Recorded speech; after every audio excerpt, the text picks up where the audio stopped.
What should advisors be thinking about when constructing resilient sort of client portfolios? Yeah, look, I feel right. That answer can move over time. I feel the answer right now is somewhat I talked about with the narrow market. Right, there are some very expensive stocks priced for perfection right now. So I think when you're thinking about resilience, you want to be a little bit cautious about things that are a bit fragile. Right, priced for perfection. So I think that's the biggest one right now, and it's a pretty easy one to do. You just don't have to own 6-7 stocks, and you've largely neutralised that risk, right? So I think that's my number one right now. Yeah. Nice. Don't own top 7. Yeah. Well, yeah. It's just not all the top 7, but the banks, Macquarie, Goodmans, and Wesseys. I think that's it's a good broad sample to keep you out of price for perfection territory. Yeah.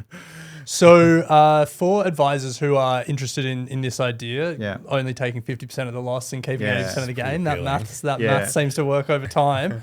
How would you recommend they approach this conversation with clients? Yeah, well, but it's interesting. I having spent a lot of time with a lot of advisors over the years, I realised that being a financial planner is a lot of technical skills, but you're also a psychiatrist as well, right? So I think all the planners are pretty good at working out the risk appetite of their client and what they're going to be and what they say they'll do, but what they'll really do, right? And so it's really, I think they'll know, right? I think the good planners will know this client, they're going to be the one when the market drops who's going to be on the phone calling me. They don't have an appetite to tolerate that. Whereas they'll know other clients that they have, like, risk up, get me into it, let's go. You know, they'll know, but they'll be part of their risk assessment and their client assessment and all of the kind of subtle things that they're looking for when they're doing those preliminary interviews with people. So when deciding which defensive equity manager to choose, what questions should advisors be asking when trying to evaluate the difference between strategies and which manager to go with? Yeah, well, I mean, obviously I'm going to give you a list of things that lead directly to us, but I think, in all seriousness, I think, look, I said it's a relatively underpopulated space in Australia. There aren't, if you want to do defensive equities, there are not many people who do what we do. But I think within that, if you're thinking peace of mind is what you're after here, and we have kind of a long track record, which is beneficial. We've sort of been through a few cycles. You can kind of see what it's going to look like.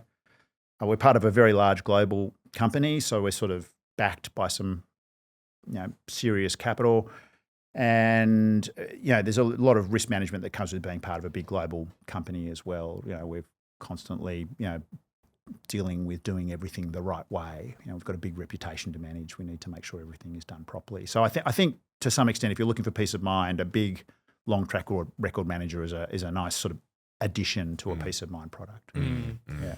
I imagine another thing you would be advising advisors to do is when they're looking at the strategies and the managers is if you saw any of those 7 stocks that you've called out in the top holdings, you'd be saying that's probably not a defensive manager to go with.